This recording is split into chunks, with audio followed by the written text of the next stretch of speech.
ඉන්නේ Green X 2025 අපේ මේ කැපිටිපොළ ද්විතීක පාසලේ පවත්වන ලබන විද්‍යා ප්‍රදර්ශනයත් එක්ක මම දැන් මේ රැඳිලා ඉන්නේ විද්‍යා ප්‍රදර්ශනයේ ආරම්භ වෙන ස්ථානයේ. මේකේ හැමදෙනාම බලද්දී ගොඩක් දුරට විද්‍යා ප්‍රදර්ශනය සඳහා ගොඩක් අය යොසුලුව මේ විද්‍යා ප්‍රදර්ශනයේ පවත්වන මහන්සිලා තියෙනවා වගේම මෙන්න මේක නරඹන්න ගොඩක් පිරිස් දැනටමත් එන ගමන් තියෙනවා අපිට බලා ගන්න පුළුවන්කම තියෙනවා. දැන් මම මේ රැඳිලා ඉන්නේ ආරම්භ වෙන ස්ථානයේ වගේම අපි ඊළඟට කියලා බලමු මෙන්න මේ ආරම්භ වෙන ස්ථානයේ ගොඩක් කුටි තියෙනවා. ඒ වගේම ගොඩක් නිර්මාණ තියෙනවා. අපි ඊට පස්සේ මෙන්න මේ නිර්මාණත් එක්කම අපිට බලාපොරොත්තු මම සම්බන්ධතාවය පාලක මැදිරියට ලබා දෙනවා. ඊට අපිට එනකොට දැක ගන්න පුළුවන් කාලගුණික ඒකකය ළඟයි. මෙන්න මේ කාලගුණික ඒකකයෙන් මුලින්ම ඇතුල් වෙනකොටම අපිට බලා ගන්න පුළුවන්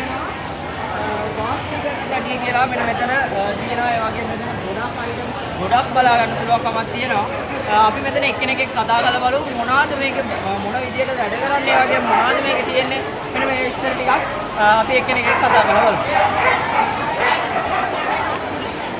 මේක කරන්නේ වාෂ්පීකරණය මනිනෙත් මේ තියෙන්නේ නිතරම මේ තියෙන්නේ කොහොමද කියන්නේ තමයි වාෂ්පීකරණය ගණනය කරන්නේ. මේක හදලා තියෙන්නේ ගැල්වනයිස් සහයෝගයෙන්. මේක සුදු පාටින් තීන තාලෙත් කරලා තියෙන්නේ සූර්යාගෙන් එන විකිරණ කිරණ වලින් සිදුවන හානිය වළක්වා ගන්න. සෙන්ටිමීටර් 4ක් පමණ සැරියක් තමයි මේක තියලා තියෙන්නේ. වාෂ්පීකරණය ඔයාලට ගොඩක් විස්තර දැනගන්න පුළුවන් වෙන්නේ නැති මෙන්න මේ වාස්තීකරණ තැටිය ගැන. ඒ විතරක් නෙවෙයි මෙතන ගොඩක් දේවල් තියෙනවා. මේකේ විද්‍යාව, ඒ වගේම තාක්ෂණය, ඒ වගේම දැනුමට යමක් එකතු කරගන්න හොඳම ස්ථානයක් තමයි ඔන්නේ නම් අද සහ හෙට දිනේදී මේ පවත්වන Green X 2025 කැපිටිපොළ ද්විතීක පාසල තුලදී බලා ගන්න පුළුවන්කමක් තියෙනවා. ඔන්නේ නම් අපි දැන් රැඳිලා ඉන්නේ මෙන්න මේකේ ආරම්භ වෙන පරිශ්‍රයේ කාලගුණික ඒකකයක් එක්ක තවත් කුටියක් සමගින් සම්බන්ධ වෙමු. ඔන්නේ නම් මම දැන් රැඳිලා ඉන්නේ Green X 2025 කැපිටිපොළ ද්විතීක පාසලේ පවත්වන ආරම්භ වෙන ස්ථානයේ මම ඉස්සලා ගියා කාලගුණික ඒකකයට. දැන් ඔන්න අපි විශේෂ ඒකකයක් එක්ක එකතු වෙලා ඉන්නේ කෘෂිකර්ම ඒකකයට. අපි ඇතුළට ගිහලා බලමු මේකේ මොනවද තියෙන්නේ සහ මේකේ මොනවද විස්තර කියලා අපි ඇතුළට ගිහලා බලමු. අපි ඉදිරි වැඩ කටයුතු ටික කරගෙන යන රංස්කා සහෝදරියට සම්බන්ධතාවය ලබා දෙමු. කැපිටිපොළ ජාතික පාසලේ ඇත්තටම Green X 2025 විද්‍යා ප්‍රදර්ශනය මේ වෙනකොට අපි අන්තිමට පැවැත්වෙනවා. ඉතින් අම්මා කුඩා හරස්කල දීදික පාසල ඒ වගේම තවත් පාසල් ගොඩක් මේ කෘෂිකර්ම ඒකකේ උපකරණ ගොඩක් තියලා තියෙනවා. අපි ඉතින් එක්කෙනෙක්ගෙන් අහලා බලමු මොනවාද මේ උපකරණ කියන්නේ.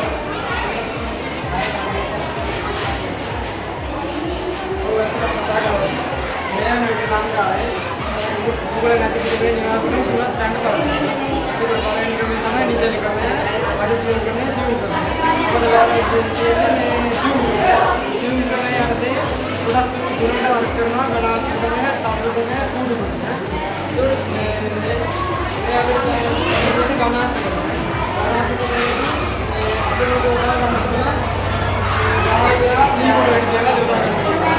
Jadi kalau kami මේ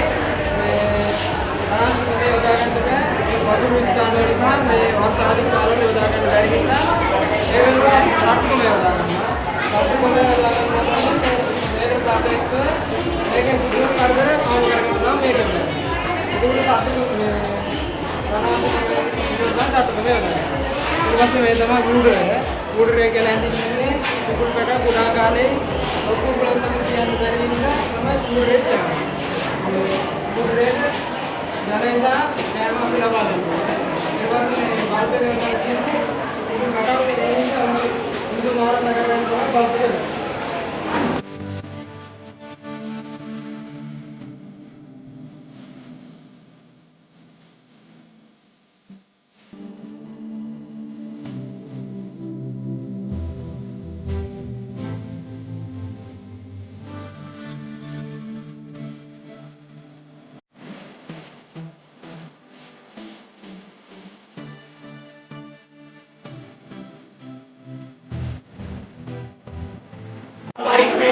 දැන් අපි කුටි දෙකකට ගියා.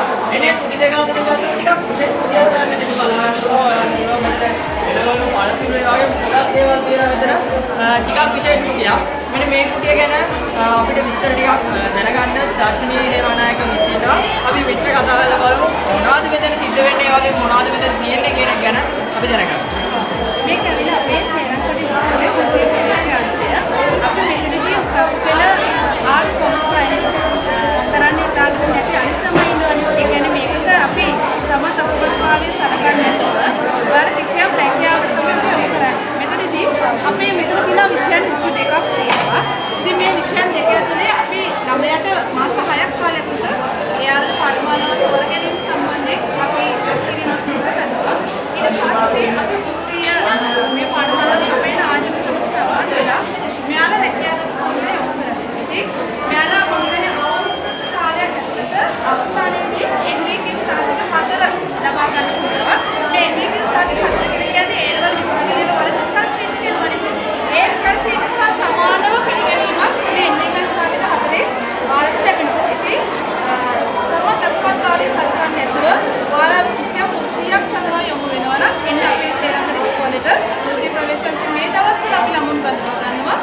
විශේෂ කුටියක් කියලා ඔයාලට දැන් විස්තරත් එක්කම දැනගන්න ලැබෙන්නේ නැති මේක මොන වගේද මොනවද මෙතන තියෙන්නේ කියන එක ගැන අපි ඊට පස්සේ තවත් දෙයකට ගිහිල්ලා බලමු. මෙතන ගොඩක් දේවල් තියෙනවා ඔයාලා බලා ගන්න ඒවා මේ දැනුණ දෙයක් ඒක කරගන්න විද්‍යාව සම්බන්ධ තාක්ෂණය සම්බන්ධ ඒ විතරක් නෙවෙයි. ඔයාට ගොඩක් දේවල් කරගන්න පුළුවන් විදිහේ ගොඩක් දේවල් මෙතන බලා ගන්න පුළුවන්කමක් තියෙනවා.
අපිට පුළුවන් පුතේ උපකරණේ භාවිතා කරලා අපේ තියෙන වතුර ටැංකියේ තියෙන වතුර ප්‍රමාණය මැනගන්න.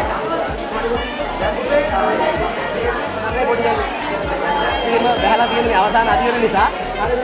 එතකොට අපි හිතමු වතුර දෙකේ අඩිය කියලා. අඩිය කියන්නේ මේ බල්බ් එකෙන් අපේ ඉන්ඩිකේට් වෙනවා.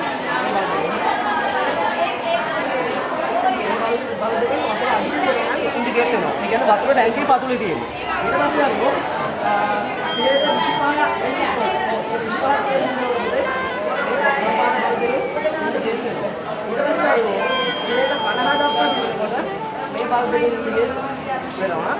ඊට පස්සේ පුතේ 75 මට්ටමට එනකොට ඔය තමයි 75 එනකොට පුතේ මේ බල්බ් එකෙන් එක ඉන්ඩිකේට් වෙනවා. පැහැදිලිද? ඊට පස්සේ 100ක් පිරනකොට ඒ කියන්නේ ටැංකිය සම්පූර්ණයෙන් පිරනකොට මෙන්න මේ රතු පාට බල්බ් එකෙන් එක ඉන්ඩිකේට් වෙලා අපිට මේ සංඥාවක් අපිට ලැබෙනවා. ඒතර අපි දන්නවා ටැංකිය සම්පූර්ණයෙන්ම මුළුමනින්ම පිරලා මේකෙන් අපිට ගන්න ඒ වෙන්නේ.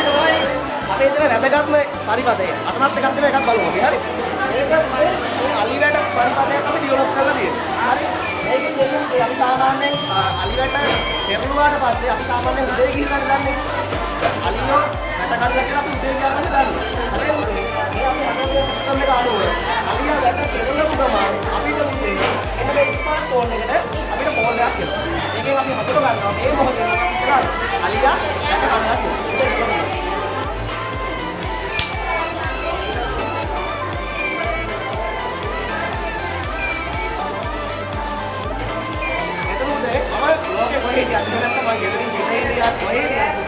අලියා වැඩ ගැටුණා මනස එකේ ඒ කෝල් එක ඔන්න එහෙනම් මම දැන් එකතු වෙලා ඉන්නේ තවත් ඉස්සල්ලා වගේම රාජ්‍ය ආයතනයෙන් කරන තවත් තැනක තමයි තවත් කුටියක තමයි ඔන්න එහෙනම් මම ඉන්නේ මෙතනත් ගොඩක් දේවල් තියෙනවා අපි දැන් කතා කරලා බලමු මෙතන මොනවාද සිද්ධ වෙන්නේ මොනවාද තියෙන්නේ මෙතනෙන් මොන වගේ දේවල්ද අපිට ලබා ගන්න පුළුවන් කියලා අපි මේකෙන් විස්තර අහලා බලමු මේ මොන වගේ තැනක්ද මෙතන මොනවාද වෙන්නේ කියන එක ගැන. අපි මහවැය සෞඛ්‍ය වෛද්‍ය නිලධාරී කාර්යාලයේ ප්‍රදර්ශන කුටිය තමයි මේ ස්ථානයේ පැවැත්වෙන්නේ.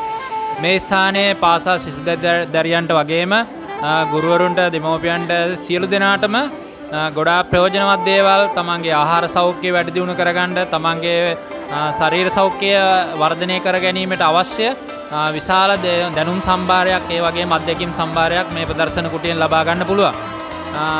ප්‍රධාන වශයෙන් ගත්තම අපි පාවිච්චි කරන අපි පරිභෝජනය කරන ආහාර කොහොමද අපි පරිභෝජනයට සුදුසු ආහාර මොනවද, සුදුසු නැති ආහාර මොනවද, ඒ වගේම තමයි අපි ආහාරයක් වෙළඳසැලකින් කොහොමද තෝරාගන්නේ, කල්ලිකුත් වීමේ දිනය, ඒ නරක වෙච්ච ආහාර කොහොමද අඳුනාගන්නේ, අන්න ඒ වගේ දේවල් විශාල දැනුම් සම්භාරයක්, ඒ වගේ අත්දැකීමක් ලබා ගන්න පුළුවන් මේ ප්‍රදර්ශන කුටියෙන්. ඒ වගේම තමයි කුඩා දරුවන්ගේ පෝෂණය, තරුණ තරුණියන්ගේ පෝෂණය සම්බන්ධයෙන් ආහාර කොහොමද ලබා ගන්නේ, පෝෂණ ඌනතාවලට කොහොමද ඒ පිළියම් ලබා ගන්න, ආහාර වලින් කොහොමද උපකාර වෙන්නේ කියන ඒ දැනුම් සම්භාරය මේ ප්‍රදර්ශන කුටියෙන් ලබා ගන්න පුළුවන්.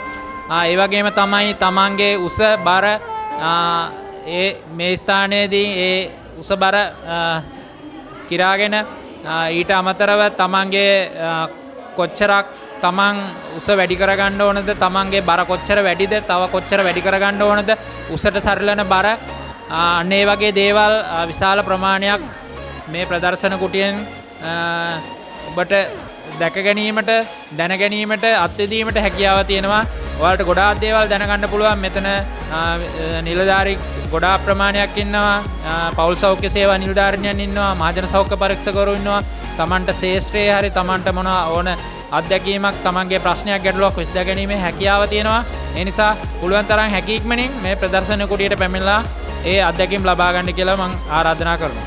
ප්‍රදර්ශන කුටිය ගැන සම්පූර්ණ විස්තරයක් ඔයාලට ලබා ගන්න පුළුවන් වෙන්න ඇති. ඒ විතරක් නෙවෙයි, මේ වගේ තව ප්‍රදර්ශන කුටි ගණනාවක් තියෙනවා. අපි දැන් ගියේ ප්‍රදර්ශන කුටි කිහිපයකට විතරයි. අපි තවත් ප්‍රදර්ශන කුටියකට ගිහිල්ලා ඒ පිළිබඳ විස්තර ගිහිල්ලා බලමු. අපි දැන් එකතු වෙලා ඉන්න සත්ත්ව ලෝකයේ අසිරිය කියන කුටියත් එක්ක. ඉතින් අපිත් එක්ක එකතු වෙලා ඉන්නවා පරිතලාව ජාතික පාසලේ සර් කෙනෙක්. අපි අහලා බලමු මේ කුටිය පිළිබඳ විස්තර මොනවද කියලා. මේ කුටියේ ඇත්තටම ගොත් සත්ත්ව වර්ගීකරණයේ පුෂ්ඨවංශීන් අපුෂ්ඨවංශීන් ගැන තමයි ප්‍රධාන වශයෙන් සඳහන් කරන්නේ. ඒතර අපුෂ්ඨවංශී කාණ්ඩ පිළිබඳවත් පුෂ්ඨවංශී කාණ්ඩ පිළිබඳවත් එකිනෙකට කාණ්ඩ අතර වෙන්වෙන්ව සාකච්ඡා කිරීමක් කරනවා මේකෙදි. ඒකෙදි මේ ළමයි මෙයාලා හදාගත්ත උපකරණ සහ සජීවී නිදර්ශක පාවිච්චියෙන් මේ වැඩසටහන ලස්සනට ගන්න. ඒතර මේක ප්‍රසන්ටේෂන් එකක් විදිහට තමයි ක්‍රියාත්මක වෙන්නේ. අපි දැන් එකතු වෙලා ඉන්නේ තවත් විශේෂ කුටියක් එක්ක. ඒ කියන්නේ විද්‍යා උපකරණ කුටිය. අපිත් එක්ක චුටි නංගි කෙනෙක් එකතු වෙලා ඉන්නවා මේ කුටිය පිළිබඳ විස්තර දැනගන්න. අපි ඉස්සෙල්ලාම එයාගේ නම අහලා බලමු. මගේ නම එච්.එම්. සවිනා කාවින්දි. සවිනා, ඉතින් අපිට දැනගන්න පුළුවන් මේ කුටිය පිළිබඳ විස්තර ටිකක්. ඔව් අක්කේ. ඒ කියන්නේ මේ කුටියේ තියෙන්නේ මේ විද්‍යාගාර උපකරණ. ඒනු මේ තියෙන්නේ විද්‍යාගාරේ දැන් අපි මේ පාසලේදී විද්‍යාගාරය තුල හම්බ වෙන, ඒ කියන්නේ ප්‍රැක්ටිකල් කරනකොට හම්බ වෙන උපකරණ තමයි මේ තියෙන්නේ. මේ කුටියේ තියෙන්නේ විදුලි උපකරණ. එතකොට අනිත් පැත්තේ තියෙන්නේ විදුලි නොවන උපකරණ. මේ කුටියේදී ඔයාලට හඳුනා ගන්න පුළුවන් විදුලි උපකරණ තමයි මෙතන තියෙන්නේ. thank you නංගි අපිත් එක්ක එකතු වුණාට. අපි තවත් කුටියකින් සම්බන්ධ වෙමු. අපි දැන් රැඳිලා ඉන්නේ තවත් විශේෂ කුටියක් එක. මේක විශේෂත්වය තමයි 6-7 පුංචි නංගිලා මල්ලිලා තමයි මේ කුටිය කරන්නේ. ඉතින් අපි මේ කුටිය බාර වෙන මිස්කෙන් මේ කුටිය පිළිබඳ පුංචි විස්තරයක් අහලා බලමු. මේ කුටිය නිර්මාණය කරලා තියෙන්නේ 6-7 ශ්‍රේණියට අදාළ ප්‍රායෝගික දැනුම ලබා ගන්න, ඒ වගේම න්‍යායාත්මක දැනුම ලබා ගන්න. මේ කුටියට පැමිණෙන අපේ දරුදරියන්ට බලා ගන්න පුළුවන් 6 ශ්‍රේණියේ විද්‍යුත් උපකරණ, ඊට පස්සේ ඒවට අදාළ පරිපත, ඊළඟට විදුලිය නිපදවීම්, ඊළඟට චුම්බක ආශ්‍රිත කෙරෙන පරීක්ෂණ, ඊළඟට ඝන ද්‍රව වායු ප්‍රසාරණ, ඊළඟට ආලෝකය ආශ්‍රිතව අපි කතා කරන අන්වීක්ෂ කාච සම්බන්ධ වර්තන, ඒ හැම දෙයක්ම මේ කුටිය තුලින් අපට නිරීක්ෂණය කරගන්න පුළුවන් වෙනවා. ස්තුතියි මිස් අපිත් එක්ක සම්බන්ධ වුණාට. ඉතින් අපේ චූටි නංගිලා මල්ලිලාගේ ගොඩක් දක්ෂතා අපිට මේ කුටිය තුළදී ගොඩක් හොඳින් දැක ගන්න පුළුවන්. ඔන්න එහෙනම් Green Next 2025 වැඩසටහනේ පළවෙනි දවසේ ඔන්න එහෙනම් නිමාවට පත් කරනවා. ඒ විතරක් නෙවෙයි, හෙට තමයි දෙවෙනි දවසේ. දෙවෙනි දවසෙත් අපිට තියෙනවා කුටි ගොඩක් ගණනාවක් ගැන කතා කරන්න. අපි එහෙනම් ඒ කුටිත් එක්ක දෙවෙනි දවසේත් හමු වෙමු.